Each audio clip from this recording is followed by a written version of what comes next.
इनका मानना ये है कि शायद हमारी कुछ कमी रह गई हिंदू मुसलमान की नफरत करने में।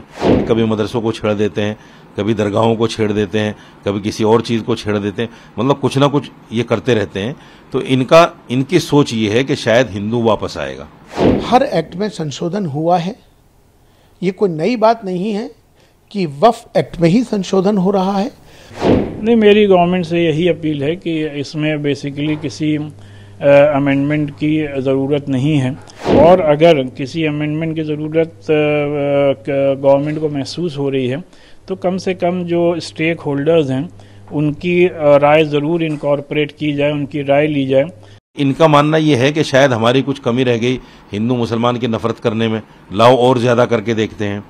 जैसे कभी मदरसों को छेड़ देते हैं, कभी दरगाहों को छेड़ देते हैं, कभी किसी और चीज़ को छेड़ देते हैं, मतलब कुछ ना कुछ ये करते रहते हैं। तो इनकी सोच ये है कि शायद हिंदू वापस आएगा। हिंदू वापस आने वाला नहीं है। हिंदू इनकी राजनीति को समझ गया। जिस तरह से राम मंदिर को लेकर इन्होंने ड्रामा किया है और उसका राजनीतिकरण किया है, उस धार्मिक स्थान का जिस तरह इन्होंने राजनीतिकरण किया है और जिस तरह से उनको भुनाने का काम किया है, वो हिंदू भाई समझ गया है कि इनकी आस्था नहीं है, ये सिर्फ कुर्सी बचाने के लिए सब कुछ कर रहे हैं। इसलिए हिंदू अब इनके जाल में फंसने वाला नहीं है। एक पॉइंट और है इसमें,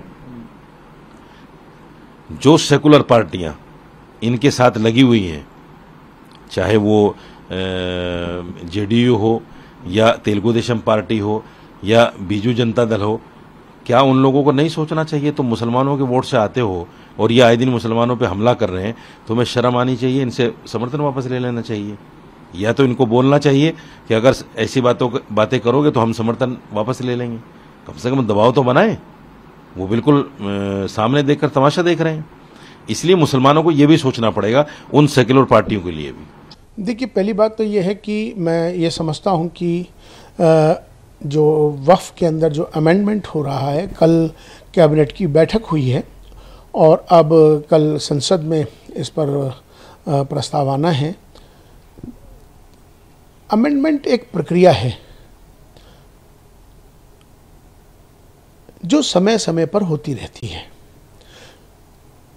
हर एक्ट में संशोधन हुआ है, ये कोई नई बात नहीं है कि वक्फ एक्ट में ही संशोधन हो रहा है। वक्फ एक्ट में भी बार बार संशोधन हुए हैं और ये एक प्रक्रिया है, समय के साथ, समय के अनुसार वो की जाती है। हाँ, इतना ज़रूर है कि वक्फ की जो मर्यादा है, जो लोग वक्फ करते हैं, दान करते हैं, चूँकि वक्फ माने जो दान किया हुआ है ईश्वर के नाम, जिसने जिस भाव से उसको दान किया है, उस ज़मीन को या किसी भी चीज़ को जो वक्फ हो जाती है, उसका भी ख्याल हमें रखना चाहिए कि उसकी वक्फ की जो मर्यादा है उसमें किसी तरह से भी उसको कोई नुकसान ना पहुँचे, इसका भी ख्याल रखना ज़रूरी है। देखिए, वक्फ प्रॉपर्टी जो भी मुसलमान वक्फ करता है या वक्फ ऑलरेडी की है, उसका बुनियादी मकसद ये होता है कि वो किसी न किसी चैरिटेबल पर्पस के लिए या जिस भी पर्पस के लिए वक्फ की गई है उसको उसी पर्पस के लिए इस्तेमाल किया जाए, जिसको कि वाक़िफ़ की मंशा कहते हैं।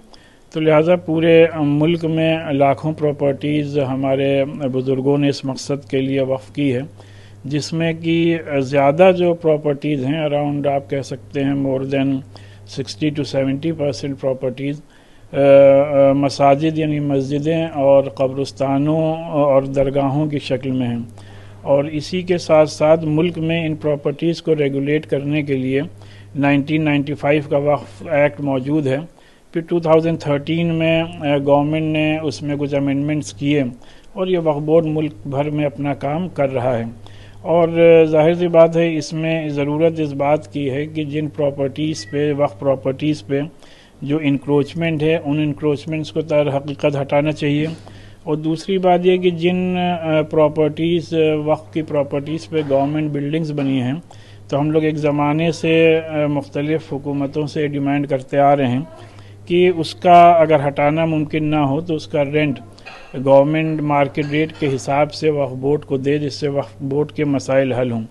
बहरहाल अभी गवर्नमेंट क्या इसमें अमेंडमेंट लाने जा रही है, इस बात को तो इल्म नहीं है, लेकिन ज़ाहिर सी बात है हम नहीं समझते कि इसमें किसी किस्म की कोई अमेंडमेंट की ज़रूरत थी। ऑलरेडी वक्फ बोर्ड्स पूरे मुल्क में अपना काम कर रहे हैं और ये properties as per Islamic law लोगों ने वक्फ की हुई हैं, तो लिहाजा जिस मकसद के लिए प्रॉपर्टीज़ वक्फ की गई हैं उसी मकसद के लिए ही इस्तेमाल होनी चाहिए। आप क्या अपील करना चाहिए? नहीं, मेरी गवर्नमेंट से यही अपील है कि इसमें बेसिकली किसी अमेंडमेंट की ज़रूरत नहीं है, और अगर किसी अमेंडमेंट की ज़रूरत गवर्नमेंट को महसूस हो रही है तो कम से कम जो स्टेक होल्डर्स हैं उनकी राय ज़रूर इनकॉर्पोरेट की जाए, उनकी राय ली जाए और इस सिलसिले में उसी के बाद कोई कदम उठाया जाए जिससे कि किसी को कोई ज़हमत, तकलीफ़ और शिकायत ना हो।